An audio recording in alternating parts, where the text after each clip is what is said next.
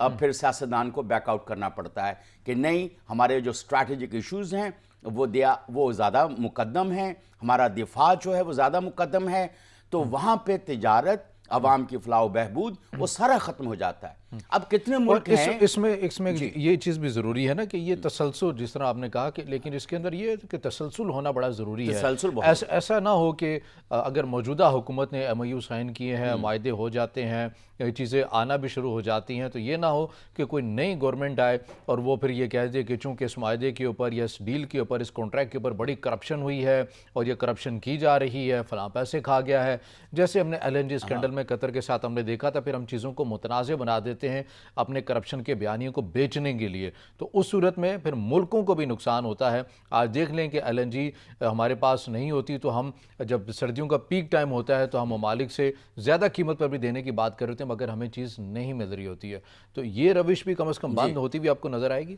اچھا دیکھیں، یہ جو روایت ہے نا، یہ بے شرمی کی حد تک ہمارے اندر گھس گئی ہے کہ ہم اچھے خاصے شفاف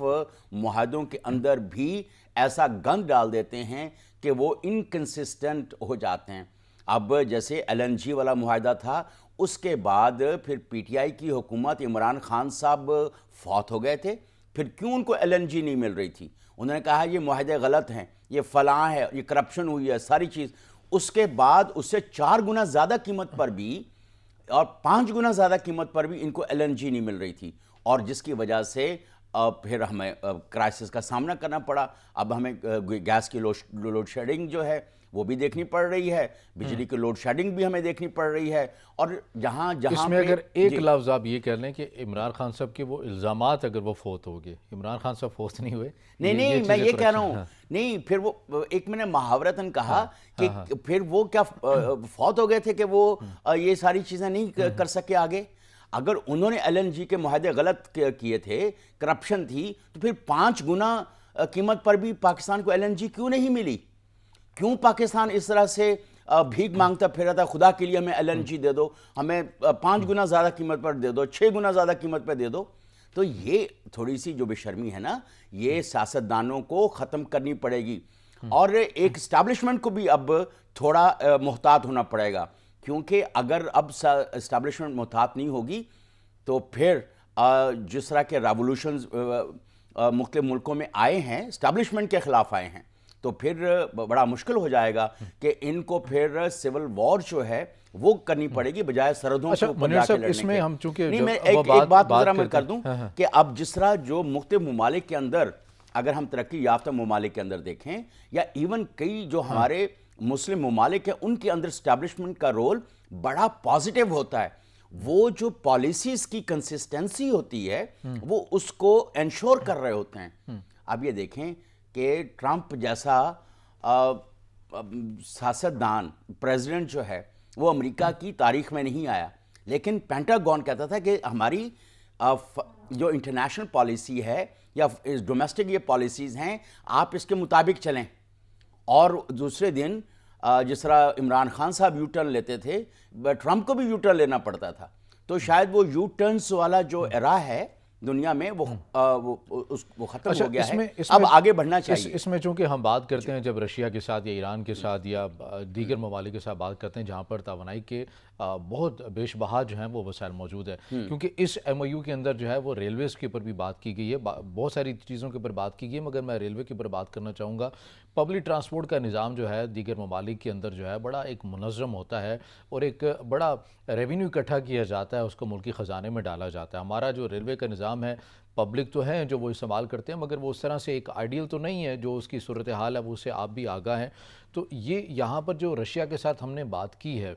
اب ہم یہ بھی دیکھیں گے کوئی ریلوے میں بھی، اس لائن میں بھی کوئی انقلابی سطح کے اوپر کوئی اقدامات ہوں گے، کوئی ہمارا بھی نظام کوئی منظم ہوگا۔ ہمارے پڑوس میں اگر ہم ایران کی بات کریں، پھر اس کے ساتھ ساتھ اگر بھارت کی بھی بات کریں، تو ایک بڑا مضبوط ایک سسٹم ہے ریلوے کا، ہمارے ملک کے اندر بہت کمزور ہے، تو اس میں بھی آپ دیکھ رہے ہیں کہ یہ بھی آپ کوئی چیزیں ہمیں ہوتی ہوئی نظر آئیں گی؟ اب دیکھیں، بنیادی بات یہ ہے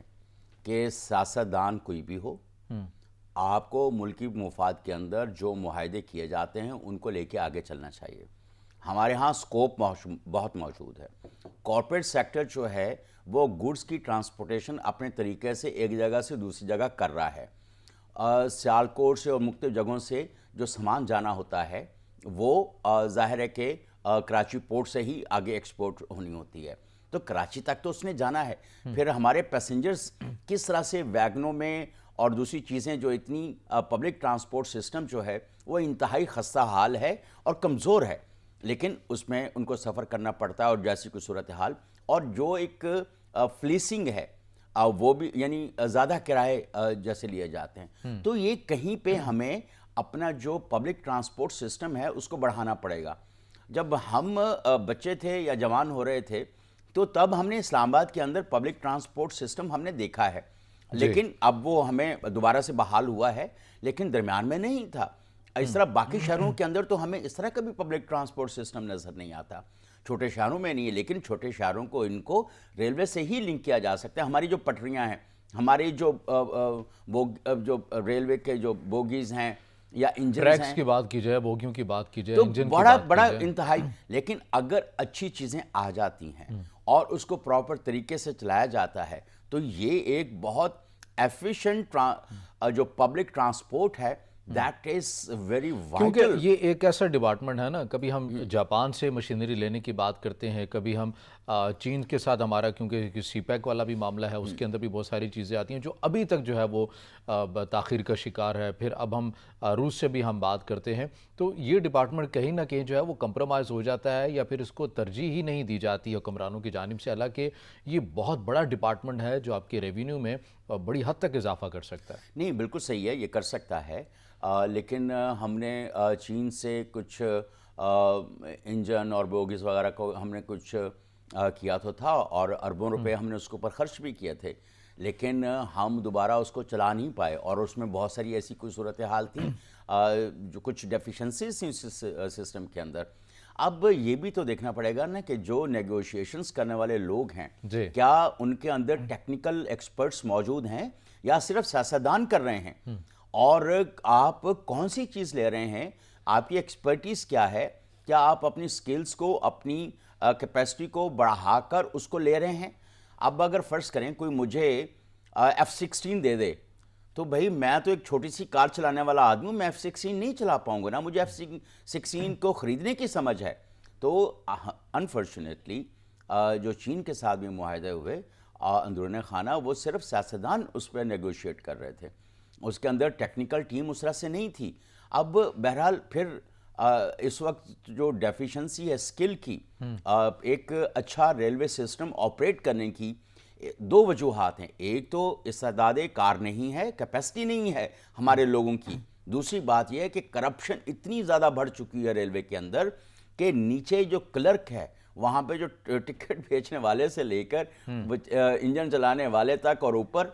تو یہ کرپشن مافیا جو ہے اس کو ایک وہاں پہ پہلے ختم کرنا پڑے گا, اور پھر آپ کو اپنے سلیکٹڈ لوگوں کے نئے لوگ, ٹیکنیکل لوگ لانے پڑیں گے جو مارکیٹنگ جانتے ہوں, جو اپنے ریلوے کے نظام, ان کی ٹیکنیکلٹیز کو جانتے ہوں, اور پھر یہ ایک بڑا ایک میرٹ کی سطح کے اوپر جو بھی جس ڈپارٹمنٹ کے اندر بیٹھا ہے وہ میرٹ کے اوپر اگر اس کی تعیناتی ہوگی تو ہی سسٹم چلا کرتے ہیں. بات کریں گے ناظرین مالیاتی اداروں کی جانب سے بھی جو مشکلات پاکستان کو درپیش ہیں, اس حوالے سے بھی بات کریں گے. بریک کے بعد ہمارے ساتھ رہیے گا.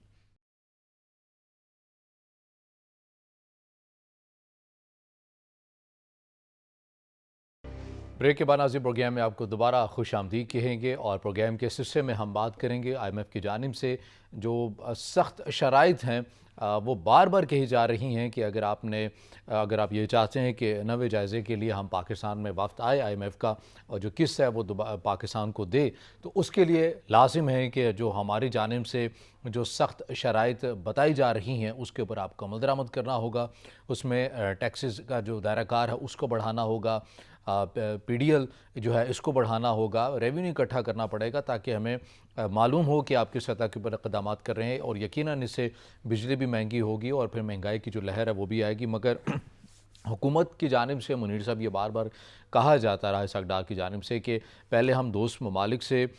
مدد مانگیں گے, ان سے پیسے لیں گے, اور جب ہمیں وہ امداد مل جائے گی تو پھر اس کے بعد جو ہے IMF کے پاس ہم جائیں گے اور پھر ہم یہ دیکھیں گے کہ کس سطح کے اوپر ہمیں ان سے بات کرنی ہے. مگر اب دوست ممالک بھی یہ کہہ رہے ہیں کہ پہلے آپ IMF کے پاس جائیں, ان کی شرائط کو تسلیم کریں, وہ آپ کو کس جاری کرتے ہیں تو ہی ہم آپ کو جو ہے وہ امداد دیں گے. اس صورتحال کے اندر آپ نے اتنا ٹائم ویسٹ کر دیا, اور اب آپ کے یہ کہہ رہے ہیں کہ ہم منی بجٹ بھی لے آئیں گے, سخت شرائط جو